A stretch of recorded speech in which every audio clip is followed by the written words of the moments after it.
में तो हम है ही नहीं, अभी तक सरकारी नौकरियों में उलझे हुए पड़े हैं। उसमें भी मलाई वाले पद हमारे वालों को कम मिलते हैं। हमारे को पद कौन से मिलेंगे? सभापति पद वो मिलेंगे जो लूखे सूखे हैं। इसलिए मैं ज्यादा उस गहराई में नहीं जाना चाहता। अगर पिछली सरकार में देखेंगे तो कोई ढंग का कैबिनेट मंत्री भी एससी का नहीं मिलेगा, तो हम तो आपके ऊपर आधारित रहते हैं। इसलिए मैं आपसे आग्रह करना चाहता हूं, और यदि हमारा कोई तेज तर्राट आदमी बोल गया तो टिकट की गड़बड़ हो जाएगी, टिकट कट जाएगी उसकी। इसलिए पिछली बार कुछ लोग बीजेपी में बोले, डांगाबाज कांड हुआ, एक एमएलए चली गई, थोड़े दिनों बाद मैंने पढ़ा कि कोटा में पुलिस के द्वारा पिटाई हो रही है, उसके ऊपर मुकदमा उल्टा हो रहा है। तो मैं कहना यह चाहता हूं आपसे कि आज हमें यह विचार विमर्श करना पड़ेगा, क्योंकि सामने बैठे हैं वो भी बुद्धिजीवी हैं, शासन चला चुके हैं, सारी बात अच्छी तरह से जानते हैं। लेकिन हमारी एक पीड़ा है, हम आर्थिक कमजोर रहने को तैयार हैं, हम झोपड़ी में रहने को तैयार हैं। हमने मोमबत्ती देख करके उसको रात को उजाला करके पढ़ाई की, एमए की, सामाजिकल हॉस्टलों में रहे, हमें कोई दर्द नहीं, हमें लुखी सोखी रोटी मिली। आज भी हमारा बच्चा जो समाज कल्याण हॉस्टल में रह रहा है उसको कोई किसी तरह की बड़ी सुविधा नहीं है। हम जब हॉस्टल में जाते हैं, गद्दे पुराने, चद्दर मेली पड़ी है, आटे में इलिया पड़ी है, सब्जी आती है उसमें भी आधा सुपरडेंट माल बढ़ा जाता है। इसलिए बहुत सारी बातें हैं, वो परिस्थिति हम झेलने को तैयार है। पानी एक समय था कि 2-2 किलोमीटर से लाके पीते थे, लेकिन आज मैं कहना चाहता हूं सभापति महोदय कि अगर हम 200 आदमी ये सोच लें कि हमारे देश में समानता हो, जाति के नाम पे किसी को अपमानित ना किया जाता हो, जाति के नाम पर के ऊपर से पानी नहीं पिलाया जाता हो। जब मैं नोखा में गया, सभापति महोदय, मेरे से जो पहले एमएलए थे उनको खाने के बर्तन साथ में रखने पड़ते थे, उनको पानी का लोटा साथ में रखना पड़ता था। मैं तो कहता हूं एक दिन अछूत बन के हमारी तरह आप जी के देखो, ताकि आपको भी एहसास हो कि अछूत का जीवन क्या है।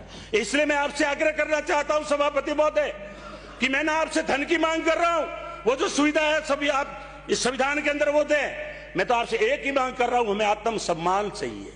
आप जाति के नाम पर हमें नीचा मत समझिए, इससे ये आपके भी देश में कलंक लगा हुआ है। अगर इस कलंक को जल्दी से जल्दी जितना मिटाओगे उतना ही आप विश्व में जो है बराबर का दर्जा प्राप्त करेंगे, क्योंकि आज आप विश्व शक्ति कहलाते हो, आप विश्व गुरु कहलाते हो। बड़ी बड़ी हम बात करते हैं, लेकिन डॉक्टर ने कहा था और उससे पहले उन्हें गुरु ने कहा था कि शिक्षा के बगैर कुछ भी नहीं है, शिक्षा एक शेरनी का दूध है। आज आईएएस बने बैठे हैं, आज सभापति महोदय आप बैठे हैं, हमारे प्रतिपक्ष के नेता बैठे हैं। अगर हम एजुकेटेड नहीं होते, हम किताबें नहीं पढ़ते, हमें ज्ञान प्राप्त नहीं होता। इसलिए हम अंधविश्वास की तरफ बदले जाइए। आज पूरे देश का पिछले 5 साल में माहौल खराब है, जाति और धर्म के नाम पे लोगों को मारा जा रहा है, जगह जगह दंगे करवाए जा रहे हैं। आखिर ये कौन करवा रहा है? क्या कोई विदेशी ताकत है यहाँ पे? क्या यहाँ कोई पाकिस्तान का इन्वॉल्वमेंट है या कोई दूसरे चाइना का इन्वॉल्वमेंट है? मैं इसलिए निवेदन करना चाहता हूं सभापति महोदय कि अगर हम देखते हैं वीडियो, एक गरीब दलित बच्चे को पीट के बुरी तरह से बांध के पीट के हत्या कर दी जाती है। एक अल्पसंख्यक के, चलो अल्पसंख्यक की आज बात नहीं करेंगे, एससी की बात, फिर भी किसी भी जाति और धर्म के नाम पर उसको अपमानित मत करो। आज यूपी के अंदर राम राज्य है, वहां आज गांव के गांव में दलितों को पीटा गया।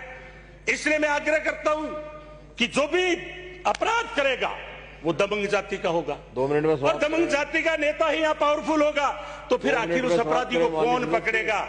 इसलिए मैं हाथ जोड़ के निवेदन करता हूं, हमें आप कुछ मत दो, लेकिन हमें बराबर का सम्मान दे दीजिए, ताकि हमारे देश की तरक्की हो और विश्व में जो हमारा असामाजिकता का जो कलंक लगा हुआ है, इस हम कलंक को मिटा सके, ताकि आपको बार बार धर्मांतरण के नाम पे प्रदर्शन नहीं करना पड़े।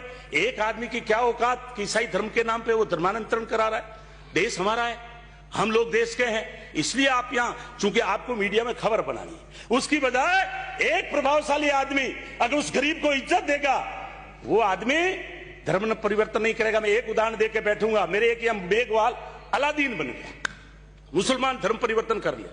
मैं गया, मेरे मामा लगता था, मैंने कहा मामा, छगना राम नाम था, थोड़े दिन पहले की बात है, कोई 10-20 साल पहले। मैंने कहा आप अलादीन कैसे बने? उन्होंने कहा गोविंद राम, मेरे पे 20,000 रुपया कर्जा था, मैं किसी के पास जाता हूं बढ़िया उधार नहीं देता, किसी के पास जाता हूं उधार पैसा नहीं देता, किसी के पास जाता हूं कि पानी पिला तो जाति पहले पूछते हैं। आज मैं अलादीन बन गया हूं, मस्जिद में बैठा हूं, चारों तरफ से आराम से मेरे को नॉनवेज बकरे बढ़िया बढ़िया काट के खिलाते हैं, अच्छी मेरी सेवा करते हैं, मौलवी जी कह के मेरे को बतलाते हैं। मेरे तो कलंक मिट गया छुआछूत का।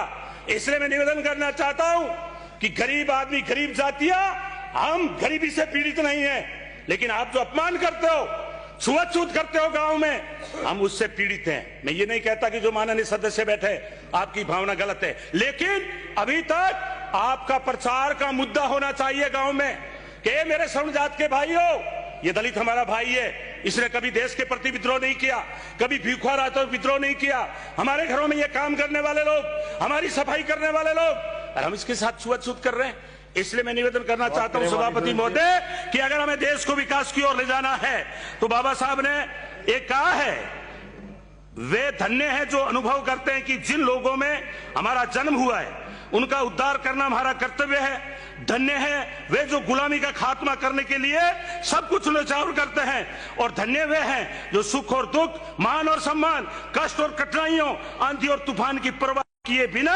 तब तक संघर्ष करते रहेंगे जब तक ऐश्वर्यों को, अछूतों को उनके मानवीय जन्म सिद्ध अधिकार ना मिल जाए। आपने समय दिया, इसी के साथ धन्यवाद, बहुत बहुत धन्यवाद। बलवान पूनिया।